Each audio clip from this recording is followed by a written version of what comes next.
Hello, this is Mrs. Smeggins, and in this lesson, we're going to introduce the voices inside a reader's head. We're going to talk about two in particular and the different purposes they serve. The first one is your reading voice. This is the voice that reads the words on the page, or if you're looking at a tablet or a laptop, it's the words on the screen. And as it's reading those words to you, it's simply telling you what the text says. You see how it looks like a speech bubble? Because it's talking. And so whether you're reading out loud and you hear yourself saying the words, or when you read silently, you still hear your own reading voice in your head. It's telling you exactly what the text says, every word, every sentence, every paragraph, every title, every subhead, every caption. It reads everything. The problem is, if you only listen to that voice, you're going to be in trouble. I'm telling you right now. And some of us, that's what we do. We just think, I'm going to read. I'm going to hurry up, get this done. I want to be doing this. And the problem is when you get to the end of the text, it doesn't tell you what it all means. When your teacher says, well, what did you think about that? And you're like, this is a problem. All right, we got to be able to figure this out, you guys. You got to know you have another voice. It's the thinking voice. See how it looks like a cloud? Yeah, because it's inside, deep inside your brain. And as you're reading words, just saying what the text says to you, what the author's words were, you've got to have opportunities to stop and think. Okay, now the thinking voice is quiet. And the reading voice is loud. The thinking voice whispers. And you can't listen to the thinking voice if the reading voice never stops talking. Yeah. You have to actually stop reading. Stop taking in details, words from the text. And you need to think, what does that mean? What do those words mean? What is that telling me? What am I thinking about it? You can't listen to both voices at the same time. You can only listen to one at a time. And so as a reader, when you're reading the words, you have to actually stop taking in details and pause and think. What did that mean? What did that say? Sometimes the thoughts you have are questions. How come? Why did? Sometimes they're predictions. So I bet I know what's going to happen. Sometimes, based on the details you read, you don't think in words, you think in pictures. Because of the details your reading voice said, your thinking voice starts to make a picture in your mind. It visualizes. Yeah, that all came from your thinking voice. These two voices go back and forth. They talk to each other. It's like an invisible conversation in your head. Okay, now here's the thing. You don't just do all the reading, finish it, and then have a thought. Oh, goodness, that's not how this works. You read a word, you read a sentence, you read a couple sentences, and you pause. What are you thinking? Sometimes you'll read another sentence or 3 sentences before you're having a thought. And as you start to have a thought, you got to turn off the reading voice. You cannot have both these going at the same time. You got to turn the reading voice off. Stop listening to it. And stop taking in words. Stop looking at the page. And give yourself a chance to have the thought. But then as soon as you're done with the thought, bam, get back into the reading. Go back in, continue to pick up new details. What's the text say? Stop. What are you thinking about it? Back and forth, back and forth, back and forth. This is what readers do. Okay, I want to show it to you. I want to show it to you just with a little excerpt from a short piece of literature, a short story. It's actually more of a legend. And I'm going to put my 2 signs back to back because you can only have one sign, one voice talking at a time. So I'm going to show you how my voices work, and I'm going to flip my sign. Okay, on your screen here we have a baker's dozen. It's a New York Christmas story. It's actually folklore. Okay, here we go. Back in the old days, I had a successful bake shop in Albany. I had a good business, a plump wife, and a big family. Okay, wait a minute. My thinking voice right now is saying, plump wife? I'm a wife. Dude, don't say that. That's not cool. Don't say that about your wife. Okay, but those are the characters. I'll keep going. I was a happy man, but trouble came into my shop one year in the guise of an ugly old woman. Okay, I'm going to stop there because he was happy. He was a businessman. He had a bakery. All is well. Okay, but we're already getting into the problem because it said something about trouble. This old woman, ugly woman, trouble. I can't see what she looks like really. I just know she's old and ugly, but she's going to cause some trouble. I know that. Okay, see how I'm doing that? Back and forth? All right, help me. Do the next one. All right, I'll read it, and then you share your thought. Here we go. She entered my shop a few minutes before closing and said, I wish to have a dozen cookies. Okay, so she wants to have a dozen cookies. What are you seeing? How many is a dozen? Yeah, 12. So I figure he's counting them. And what's he doing with them? How does he give them to her? Oh, well, your thinking voice told you that. In a bag? Okay. Or in a box? That didn't say that in the text. Your thinking voice told you that. Well done. Okay, let's keep going. She pointed to my special St. Nicholas cookies that were sitting on a tray, so I counted out 12 cookies for her. The old woman's eyes narrowed when she saw the cookies. Only 12? She asked. Okay, wait a minute. She asked for a dozen. He counted out 12. And she said, only 12? Are you having any confusion? What are you confused by? Yeah, 12 is a dozen. What's her deal? Yeah, we better keep reading. Okay, you guys. So the story goes on, but we're doing it. You're seeing what it feels like to actually stop taking in details and give yourself a chance to think. All right, we can't just blow through text so fast. Slow down. Readers take in details and then they think about that. Okay, I'm going to jump to another slide because I want you to see that your reading voice and thinking voice work even with nonfiction. So Baker's Dozen, that first paragraph or two, that was literature. That was a story. Let's now read the beginning of this Newsella article, nonfiction article about YouTube. All right, I'll start and then we'll have you try it. Okay, so my reading voice notices the title and I read, despite YouTube's age restriction, young people still watch it a lot. Okay, I know it's just the title, but I'm already having a thought. There's an age restriction on YouTube? I mean, it totally makes sense, but maybe because I'm an adult, I didn't ever think about that. I wonder what it is. A survey found that the number of young Americans watching online videos every day has more than doubled. Whoa, more than doubled. Like since when, though? Like when was this written? I'm wondering. Like doubled in 10 years? Well, of course. Nobody was watching videos 10 years ago. But I don't know. I'm just questioning when was this written? Young people are glued to online videos for nearly an hour a day, twice as long as they were 4 years ago. These survey results were released on October 29, 2019. Oh, wait, I had that question from earlier about like, how old is this? And this is like recent. I mean, it's only been a couple months since then. This is like new information, current information. Good to know. Wow, doubled. That's a lot. Okay, you try.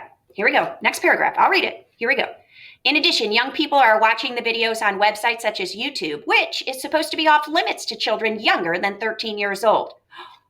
Okay, we took in a lot of details. Okay, watching on YouTube. Let's first see, can you connect to that? Do you watch videos on YouTube? Yes, of course you do. Okay, so now, age restriction of 13 years old. You're not supposed to watch videos if you're on YouTube if you're under 13. Are you under 13? Do you know someone under 13 who watches videos? Have you ever, on your cell phone, shown a video from YouTube to someone under 13? What are you thinking about this age restriction? Okay, you guys, that was nonfiction. We're still having the conversation, aren't we? Boom, boom, boom, boom, boom, back and forth, back and forth, back and forth. So it works for stories, it works for nonfiction. You know what else it works for, you guys? Story problems. Because story problems are text. And so it's words and sentences, it's text. And so this idea of having thoughts while reading a story problem, yeah, otherwise you're not going to understand what you're supposed to be doing in the story problem. Okay, now, you know Miss Megan, she's language arts, not math, so we're going to do an easy story problem. All right, and we're not going to solve it. We're going to just think about it. Okay, so here we go. Claire invited 17 people to her birthday party. Hannah, Emily, Katie, Brianna, and Kaylee can't come. Okay, now let's pause. What did I just read? And this is normal. Sometimes I'm like, I have no idea what I just read. Party. There's a birthday party and a lot of names. Okay. You know what that means? You got to go back and reread. I got to go back and reread. And I've got to read it in smaller chunks. And I need to think after smaller chunks. Totally normal problem, but you're taking in too many details. Slow this sucker down. All right, here we go. Let's do it again. I'll do it again. Claire invited 17 people to her birthday party. Stop. What am I thinking? Well, I'm thinking in a picture. I'm seeing 17 people, kids, dots in my mind, just one dot per person. 17 are coming to some party. Got it. Hannah, Emily, Katie, Brianna, and Kaylee can't come. Stop. I immediately think each dot has a name, and I know some of their names. That one's Hannah, that one's Katie, that one's Brianna. I'm going to give them each a name. And then what did it? It said they can't come. So I'm going to kind of like circle those dots that have the names and cross it out like, okay, those are no, not coming. Okay, keep going. How many people will be at Claire's birthday party? Okay, so how many will be there? So she invited that many. These can't come. I'm trying to think, okay, what math operation would I use? I got the total and I subtraction. I got to subtract to figure out how many actually came. Got it. So even before I solve the math problem, I have to process, I have to think, what in the world is the problem? What's the situation? What am I solving for? How am I going to solve for it? All of that is my thinking voice before I ever pick up my pencil and start doing the math. This is huge. Mathematicians have a thinking voice. Scientists have a thinking voice. Historians have a thinking voice. We all have to think while we read. We can't just keep taking in information. Okay, now wait a minute. I want to add a little more. We're not quite done. Text is not just words and sentences. Text can be visuals. You can read a photo. And it's a little different because the text says things, but it doesn't say it in words. But let's think about words for a second. When I read a text in a book, okay, sentences in a book, I can see and touch every word the text says, right? Okay, that's how it's going to work for visuals.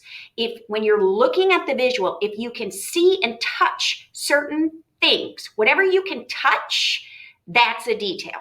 That is what the text says. That's your reading voice, okay? But what you think about that detail, what that detail means in your mind, that's going to be your thinking voice. All right, let's try it. I got a photo here, okay?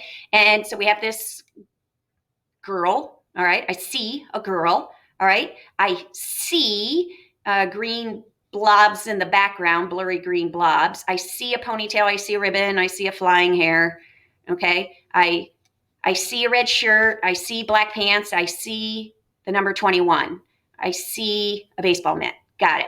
Okay, so that's all the stuff I can see, but now I have to think about those details. So as I think about each one, what does it mean? What is it telling me? I'm starting to process. And so I'm going to go back to the baseball mitt, okay? The baseball mitt. So I see a baseball mitt, but I'm thinking she's playing the sport, but it's not baseball because girls tend to play softball. So I bet she's playing softball. See, I didn't say that. I don't know that for sure. I don't see a ball to confirm it, but I'm thinking it's a softball mitt. She's a softball player. I'm also thinking she's on a team because she's not just wearing clothes. It's not just a red shirt and black pants. That has a name on it, high voltage, and that number, that's her uniform. Now, again, it doesn't necessarily say that. It's just a red tank top, but the way it looks, to me, my thinking voice is saying that's a uniform. She's on a team. She's in the middle of a game. All right, you try it now. Okay, let's go back to those green, blurry trees back there. All right, so my question is, I'm wondering what you're thinking. Where is she? Maybe you don't know city, but is she inside or outside? It doesn't tell you. You got to put it together. You see blurry green trees. Are those inside or outside? Outside. She's playing, and she's not playing indoors. This is in the winter indoors where it might be cold and they have to get out of the weather. No, I see a tank top. I see that you wear tank tops because it's hot, and trees. She's outside. This is an outdoor softball game, and she is a team member. Okay, all of the, now this was an easy photo, but do you see how I had to collect details with my reading voice to then put them together? All right, one more, because your reading voice and thinking voice aren't just talking to you when you read words, whether you read photos, but also when you read videos. Okay, now videos are harder. They are harder. They're even harder than photos. I mean, they're fun to take in, but the thing is, videos are coming at you fast. The details that you can see are no longer like just stationary. They're moving. Okay, so like when we were looking at that photo, it never moved, and we could just move our eyes and look at any detail at whatever pace we wanted. But in a video, the visual is constantly changing, so the details that you're noticing and collecting are coming at you fast. Not to mention, it's not just video visual coming at you, it's audio as well. Because anything you can hear, I heard drums, I heard a piano, I heard this word, I heard someone say, any words you hear, any music, any sound, lack of sound, all of that counts as reading voice. That's all details. So it's very common when you're reading a video that in order to really, really understand what you just saw, you got to watch it more than once. Totally normal, but we don't all do that. Sometimes we watch it once and we weren't really even thinking. We were just, watching it. Come on, you guys. You got to be engaged. Your reading voice and thinking voice have to talk to each other. And so I'm going to show you a video. I'm going to play it all the way through the first time just so that you can kind of get the big picture, okay? And because a lot of details are coming at you fast and it's all coming via your reading voice. Then I'm going to just go to certain scenes and we're going to think about them, okay? And use our thinking voice. All right, so here we go. I'm pulling this up, turning up my volume, and let's play this. Seriously? Seriously? Seriously? Seriously? Seriously? Seriously? Seriously? Seriously? Seriously?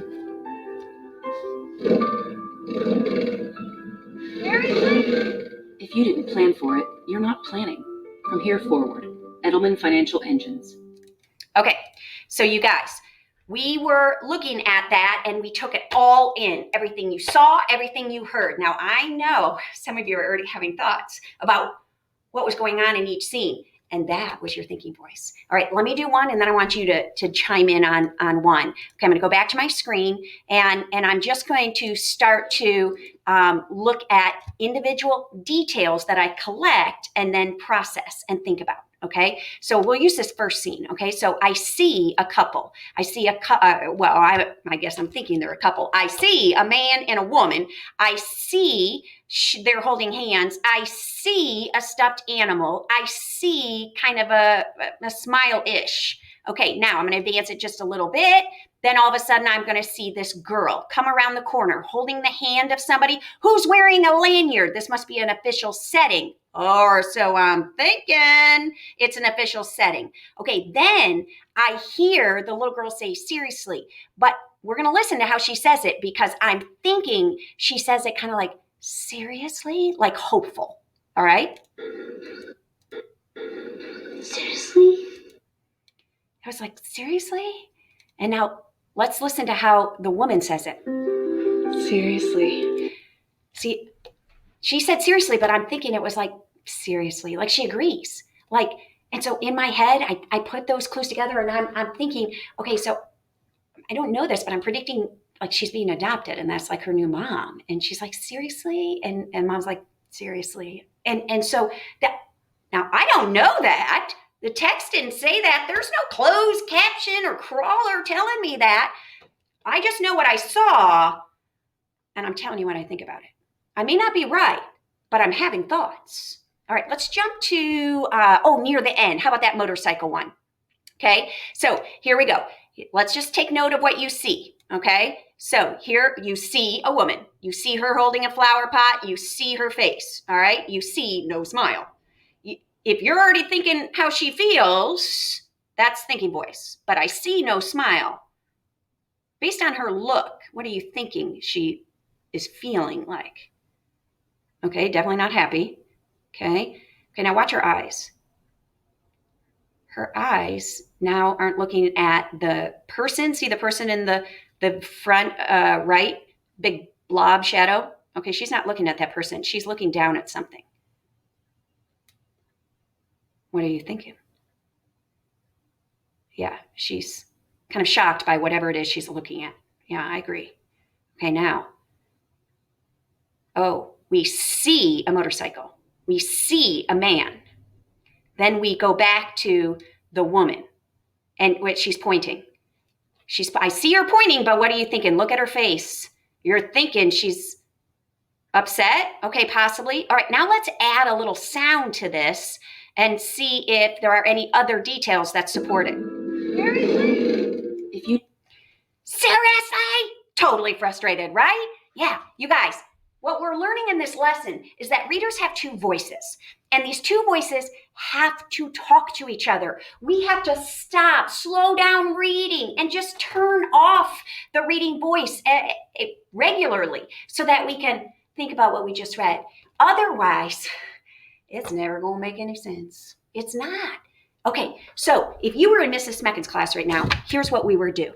We would actually make our own reading voice, thinking voice mini signs. I know it's kind of dorky and you're like, seriously? Yes, seriously. We're going to make our own little sign. All right, get a straw, get a wooden spoon, get a ruler, something. And you're going to have a reading voice sign and a thinking voice sign. All right. And here's what I'd like you to do. I'd like you to read the rest of either the nonfiction YouTube article here on your screen. All right. So we've read a couple paragraphs. There's not many more. Just read that.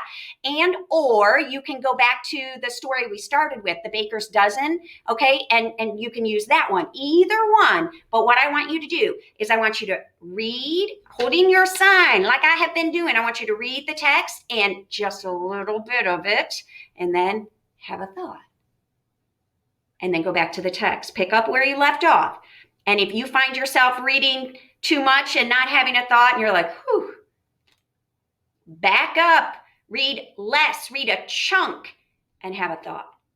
Read the next chunk, have a thought.